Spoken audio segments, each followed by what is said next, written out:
In the previous lecture, we changed the base of the house into legs of the robot. Now we want to try this out. And in order to do so, you need to do a product clean first. Very important. If you do not do a Command-Shift-K, product clean, you won't be able to see your changes. Now press play and run it in the Messages app. And you might have to wait a little bit depending on the speed of your computer. And as you can see, it's rebuilding the app, reusing the new assets. All right. Now we should have a build succeeded anytime soon. Here we go, build succeeded, and now the simulator is launching. Here it is. And I'm going to launch the app by clicking on the tool here. And I'm going to click on the plus sign here.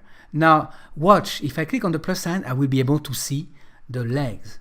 Check this out, here they are. All right, so I can select these as being legs.